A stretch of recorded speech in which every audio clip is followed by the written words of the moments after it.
Syria के राष्ट्रपति भवन में गरजे ऑटोमेटिक हथियार। प्रेसिडेंट हाउस में लूटपाट शुरू हुई। सीरिया एयरपोर्ट पर विद्रोहियों का कब्जा हो गया।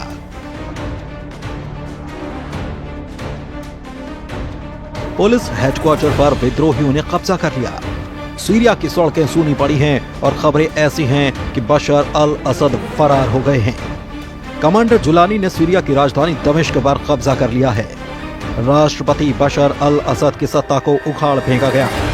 प्रेसिडेंट हाउस में हथियारों के साथ विद्रोही घुस चुके हैं। असद की सुरक्षा में रहने वाली फौज गायब है। सीरिया में कहीं भी फौज का नामो निशान तक नहीं है। प्रेसिडेंट हाउस में खुलेआम फायरिंग हो रही है। धार्मिक नारे लगाए जा रहे हैं। विद्रोही सीरिया एयरपोर्ट पर भी कब्जा कर चुके हैं। लोग जान बचाने के लिए इधर उधर भाग रहे हैं। सीरिया अब कमांडर जुलानी का हो चुका है। ट्रंप ने सीरिया के हालात से कन्नी काट ली है। उधर सीरिया से ईरान भी भाग खड़ा हुआ है। कल तक सीरिया की सुरक्षा के बड़े बड़े दावे करने वाले खामनेई का कहीं कोई अता पता नहीं है। रूस वाले पुत्र टाटर्स नेवल बेस से अपने युद्धपोत और पनडुब्बी वहां से हटा चुके हैं। सीरियन आर्मी के मुखिया ने अपनी फौज को साफ साफ कह दिया है कि अब लड़ना बेकार है। विद्रोही हावी हो चुके हैं, इसीलिए जवानों और अफसरों ने सीरियन आर्मी का ड्रेस निकालकर सादे कपड़े पहन लिए हैं। हालात इतने ज्यादा बिगड़ चुके हैं कि अब तक सीरिया के राष्ट्रपति रहे बशर अल असद का कहीं कोई अता पता नहीं है। कोई कह रहा है कि असद ने देश छोड़ दिया, तो कोई कह रहा है कि सीरिया से भागते वक्त असद के प्लेन का रेडार से संपर्क टूट गया।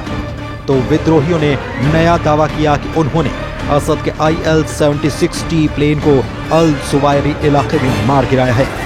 यानी कि असद कहां है ये किसी को नहीं मालूम। असद जिंदा हैं या उनकी मौत हो चुकी है ये भी किसी को नहीं पता।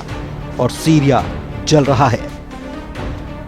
कमांडर जुलानी का दमिश्क पर कब्जा हो चुका है। जुलानी ने बगदादी का अधूरा ख्वाब पूरा कर दिया है और राष्ट्रपति बशर अल असद भगोड़े निकले।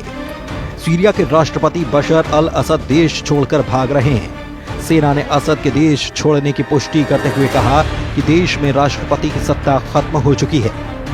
सीरिया में पिछले 11 दिनों से विद्रोही गुटों और सेना के बीच कब्जे के लिए लड़ाई चल रही थी। इस बीच विद्रोही लड़ाके रविवार सुबह राजधानी दमिश्क में घुस आए। सीरियाई पीएम ने विद्रोहियों को सत्ता सौंपने का प्रस्ताव दिया है।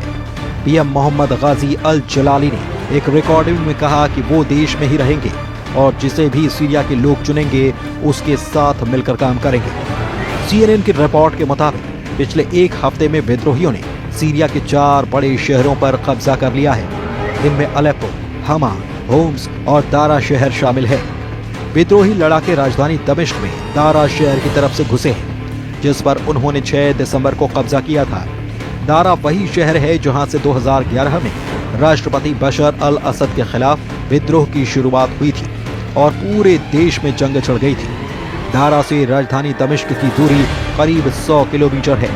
यहाँ पर स्थानीय विद्रोहियों ने कब्जा कर लिया है। वहीं अलेप्पो, हमा और होम्स इस्लामी चरमपंथी ग्रुप हयात तहरीर अल शाम की गिरफ्त में है।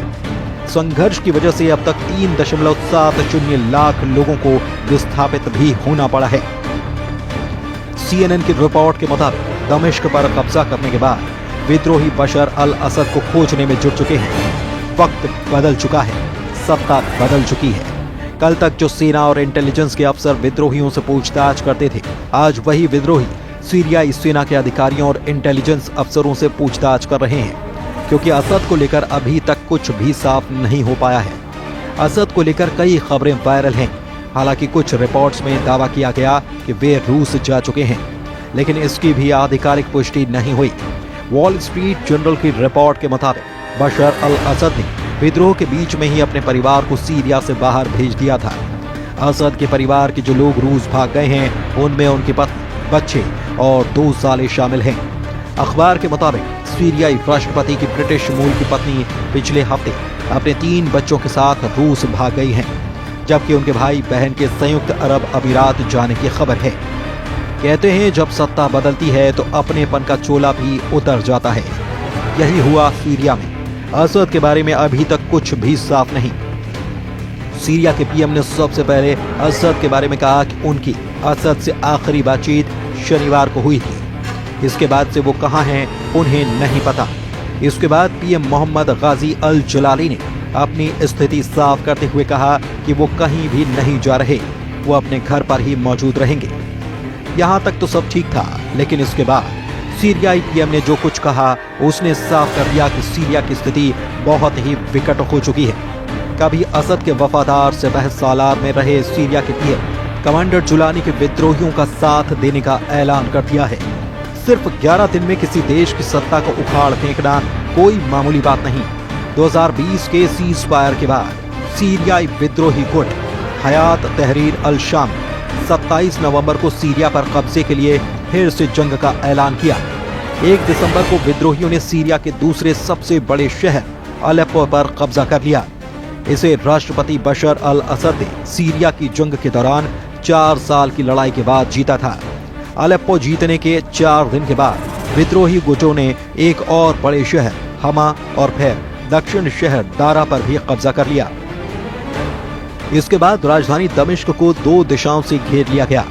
दारा और राजधानी दमिश्क के बीच सिर्फ 90 किलोमीटर की दूरी है। इस तरह असद ने सिर्फ 11 दिन के भीतर अपनी सत्ता गंवा दी और सीरिया पर असद परिवार के 54 साल का शासन खत्म हो गया। असद के सत्ता से हटने के साथ ही सीरिया में करीब 54 साल लंबे असद परिवार के शासन का अंत हो गया। बशर के पिता हाफिज अल असद 1971 में सीरिया के राष्ट्रपति बने थे और अगले 29 सालों तक देश के वो राष्ट्रपति रहे। साल 2000 में हाफिज की मौत के बाद बशर ने सीरिया की सत्ता को संभाला। इसके बाद बशर सीरिया के राष्ट्रपति बने। 2001 में जब मिडिल ईस्ट में अरब क्रांति की शुरुआत हुई, तब सीरिया में भी असद के खिलाफ विद्रोह हुए, जिन्हें बेरहमी से कुचला गया। इसके बाद वहां गृह युद्ध की शुरुआत हुई। अब बशर के देश छोड़ने के बाद विद्रोहियों ने वीडियो जारी कर कहा कि देश में असद परिवार के काले युग का अंत हो गया है।